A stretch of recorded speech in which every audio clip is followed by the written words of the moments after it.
tendency to get a little bitter. And the thing is, it's like body odor. They don't have to tell you they didn't shower, you can smell it. It is what it is. It permeates the space around them. They don't need to tell you where they're coming from, you know. A lot of people's lives get like that after they take a few hits in faith. They take a few hits along the way, and then there's just this bitterness that fills their lives, and everything that they say is riddled with disease and doubt and defeatism. Faith doesn't even exist in their mouth anymore. And they don't need to tell you that. You just hang around them and listen. It is what it is. But every single one of us at one point or another have faced a disappointment, didn't calculate for a failure that took place, and have come back to the house of bread with this attitude. Maybe you had an idea for a business venture. Maybe you thought that the relationship was supposed to work out. Maybe you thought that God would have brought you to a certain point by now, and it just seems that it has eluded you and has gotten away from you, and you have no idea how to get it back. Well, there's some things that Naomi did here that I think are worth looking at to see how she got back to the house of bread. Now, she left the house of bread at one point. You have some believers get strong in faith and get built up in their knowledge of the Word, and get built up in their hope, and their tanks are full, and they go out into the world, and they are going to go conquer this, and they're going to go conquer that with the Word, and that's great. But when it doesn't work out, and they stop going to church and everything,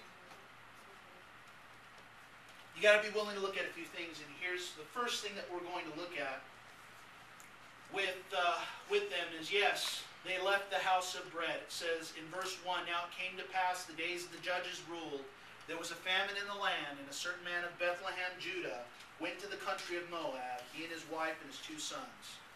Now obviously they had a problem where they were. And every single one of us are going to face bumps in the road. That's just what it is. But sometimes when, at the face of every trial and challenge, you get up and you bolt, you fold, you tuck and run, God's provision is going to have trouble finding you because you keep changing your address. Now, we don't know why there was a famine in the house of bread. Doesn't give us any indication. Best we could speculate is they weren't worshiping God, and He in the Old Testament said, look, when you guys forsake me, I'll forsake you. I'll shut the heavens up. You guys want to serve idols? Well, go ahead and serve them and see if they'll command the clouds to give rain so that your produce will be coming out of the ground as it's supposed to. And it doesn't happen. So people move. So if you're in a bad place, my advice to you would be to stay right where you are. Get on your face. Humble yourself before Him. And wait. He'll tell you whether or not it's time to get up and go. And if He does, great.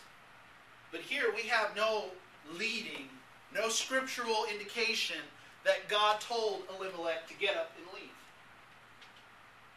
There's nothing there. Now, he saw a problem, and okay, I understand we will face things, and sometimes we try to solve them in the natural and say, look, I got the answer, we'll just go do this. But the Bible in James tells us not to make plans like that. It says not to say that we're going to go to this town over here for a year, we're going to earn a lot of money, and then we're going to come back and everything will be fine. Sometimes that's not the answer. Sometimes you just need to get still so God can speak to you. And if He says go, go. If He says stay, stay.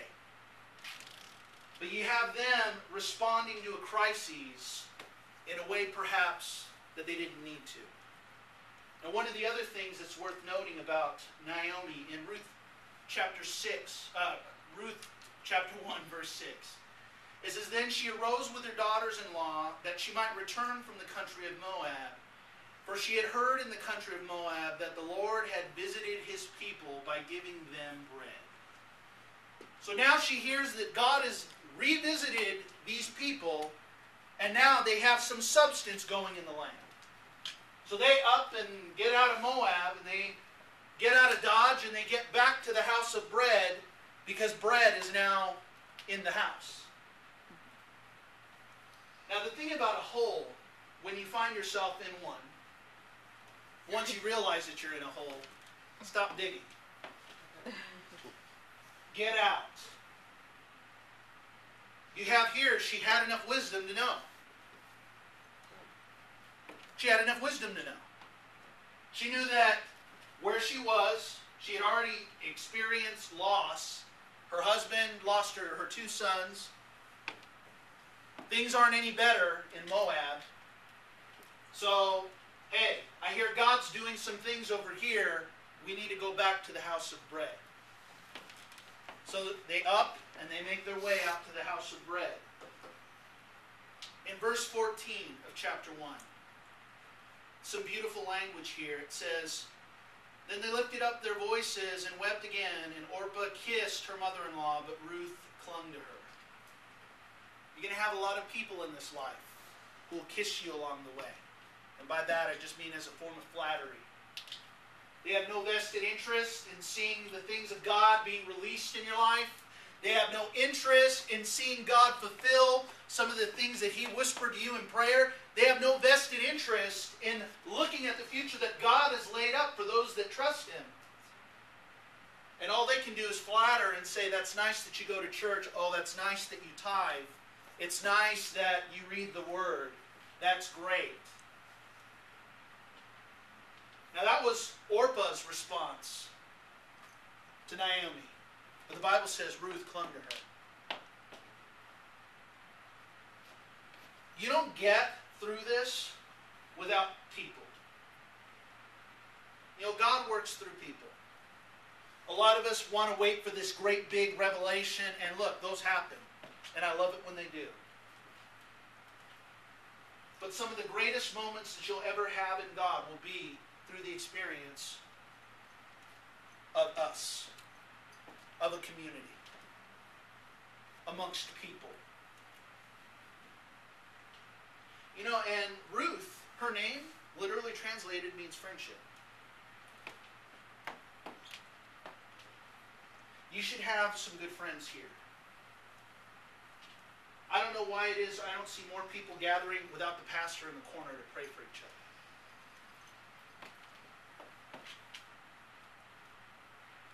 It shouldn't be that we just come here together, we partake of a meal, we hear the Word and all that, and then we go out our own way.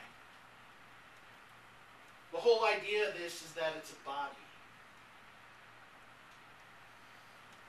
And any one of these parts don't exist apart from the body.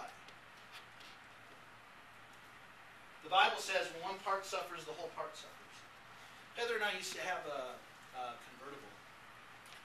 I wanted a motorcycle, and it didn't work out. My wife wasn't in an agreement, and I was about to quit my job that weekend too over my pride. So the best thing I could figure is I can go get a yellow canary Audi TT Roadster convertible.